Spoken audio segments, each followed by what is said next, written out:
ఈలోగా పక్క గ్రామం నుంచి ఒక వెంకన్న అనే అతను వచ్చి చూస్తాడనమాట. ఏంటి సుబ్బన్నని చూసి, ఏంటి సుబ్బన్న అలా ఉన్నావు, మొహంతా పీకిపోయి నీరసంగా ఉన్నావేంటి అని చెప్పేసానంటే ఇక్కడ జరిగిన స్టోరీ అంతా చెప్తాడనమాట. ఇలా నేను అందరినీ మొహమాటానికి పోయి ఎవరిని కాదనలేక అందరికీ నేను పని ఇస్తాను, ఎన్ని చేసిస్తానని చెప్పేసి అన్నాను. కానీ తీరా చూస్తే నేను చేయలేకపోయా. అందరూ తలో మాట అంటున్నారు. ఏం చేయాలో అర్థం కాక ఇలా పక్క ఊరికి బయలుదేరని చెప్తాడనమాట.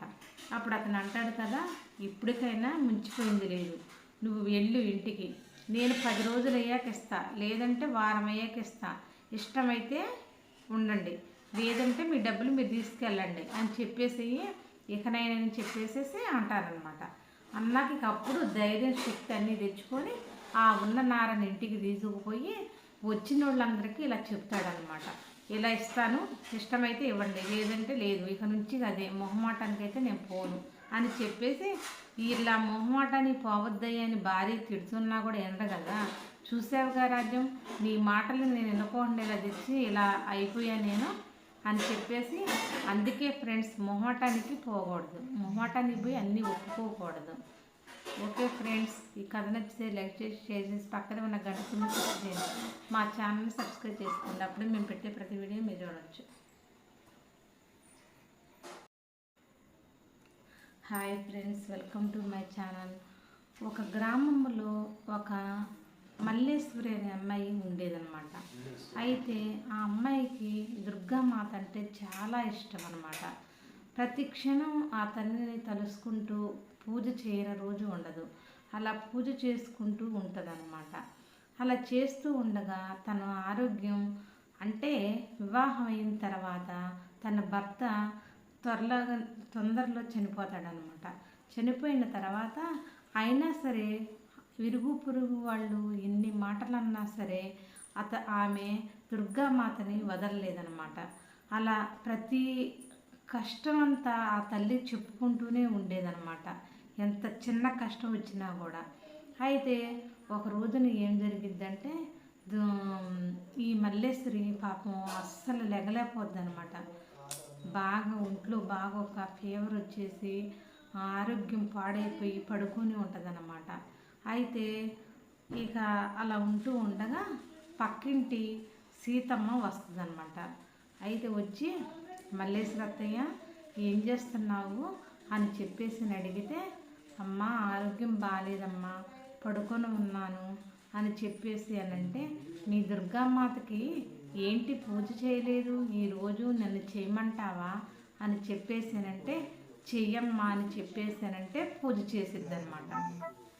చేసిన తర్వాత అంతకు ముందే ఈమెకి ఆరోగ్యం ఎందుకు పాడైద్దంటే, ఆ ఊరు పెద్ద మనిషి ఒక అతను ఉండేవాడనమాట. అతను ఈమె ఇల్లు కావాలని వేధిస్తూ ఉంటున్నాడు ఆమెని. ఈమె ఎవరికి చెప్పుకోలేకపోతుంది. అప్పుడు ఈ మల్లేశ్వరి ఏం చేసిందంటే, ఆమెకి చెప్పిద్ది కదా, సరే దుర్గామాతకి ఈరోజు పూజ చేయి తల్లి, రేపు నేను ఉంటానో లేనో తెలియదు అని అంటే, ఎందుకు అలా మాట్లాడుతున్నా. అప్పుడు మల్లేశ్వరి చెప్పిద్ది కదా అమ్మాయికి, ఇల్లు మన ఊరి జమీందార్ గారు కన్ను పడింది, ఈ ఇల్లేమో కావాలని నన్ను వేధిస్తున్నాడు, అందుకే నా ఆరోగ్యం పాడైపోయింది, గత కొన్ని రోజులు బట్టి నేను అసలు ఎవరికి చెప్పడం లేదు, సరే మా ఇంటిలో ఉన్న పువ్వులు అన్నీ తీసుకుపో, నాకు వద్దులే కానీ అని చెప్పేసానంటే, అదేంటి నువ్వు అలా మాట్లాడతావేంటి అత్తయ్య, ఇంకా వేరే పక్క గ్రామానికి వెళ్ళి చెప్దాము అని చెప్పేసి అని అంటాడనమాట. అంటే వద్దులే తల్లి అని చెప్పేసి అని అన్న తర్వాత అవన్నీ కోసుకొని వెళ్ళిద్ది అనమాట. ఈలోగా దుర్గామాత ప్రత్యక్షమయ్యి మామూలు అమ్మాయిలాగే వస్తుందన్నమాట. వచ్చి ఇక్కడ అన్ని సేవలు చేస్తూ తన భక్తురాలికి చేస్తూ ఉంటుందన్నమాట. అలా చేసిన తర్వాత కొన్ని రోజులకి తనలో తను బాధపడుతూ ఉంటే ఏమిటి అని అడిగిద్ది అనమాట. అడిగితే ఇట్లా ఈ ఊరు షావుకారు మా ఇల్లు కావాలంటున్నాడు, ఆ కనకదుర్గమ్మ తల్లి ఫోటో మాకు ఎప్పుడు నుంచో తరతరాలుగా వస్తుంది. అది మా అమ్మ నాకు ఇచ్చింది. అప్పటి నుంచి నేను ఈ దుర్గామాతని నమ్ముకొని చేస్తూ ఉన్నాను అని చెప్పేసి అని అంటదనమాట. అన్న తర్వాత అప్పుడు ఈ దుర్గామాత ఏం చేసిద్దంటే, ఆమెకి ఆరోగ్యం బాగాలేదు కదా, ఆరోగ్యం బాగుండేటట్టు చేసేసి ఇక ఆ షావుకారిని కూడా మార్చేసేసి అక్కడికి వెళ్ళి అతనికి బుద్ధి చెప్పేసేసి ఆ ఇల్లు ఈ మల్లేశ్వరికి వచ్చేటట్టే చేస్తుందన్నమాట. అప్పుడు నుంచి దుర్గామాత కొన్ని రోజులైన తర్వాత మాయమైపోయింది అనమాట. ఎలాగంటే ఈ మల్లేశ్వరికి ఏమని చెప్పిద్దంటే, నేను పక్క గ్రామానికి వెళ్తున్నాను, నీ ఆరోగ్యం బాగానే ఉంది కదా, కొన్ని రోజులైన తర్వాత మళ్ళీ వస్తాను అలా చెప్పేసి వెళ్ళిద్ది అనమాట. వెళ్ళిన తర్వాత ఆ అమ్మాయి వెళ్ళాక ఈ మల్లేశ్వరికి ఆలోచన వచ్చింది. ఎవరు ఏంటి, తను రాగానే నాకు నీ పేరేమిటితే దుర్గా అని చెప్పిద్ది అనమాట. అయితే తను రాగానే నాకేంటి ఆరోగ్యం సరిపోయింది, ఆరోగ్యం మంచిగా ఉన్నది, అతను చూస్తే షావుకారేమో ఇంటి మీదకి రావట్లేదు అని ఆలోచిస్తూ ఉంటుందన్నమాట. సరేనని చెప్పేసి ఆలోచిస్తూ అలా నడుము వాలుస్తూ పడుకుంటుంది అనమాట.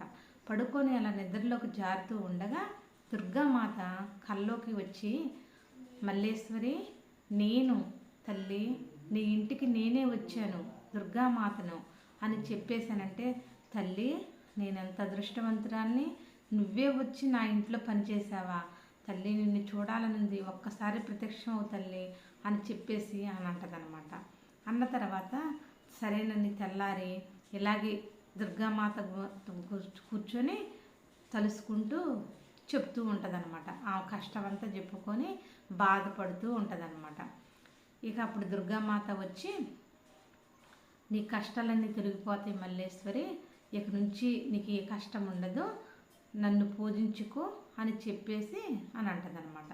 అప్పుడు నుంచి తను పూజ చేస్తూ ఇంకొక 10 మందికి ఇలా చేయండి అని అందరికీ చెప్తూ ఉంటుందన్నమాట.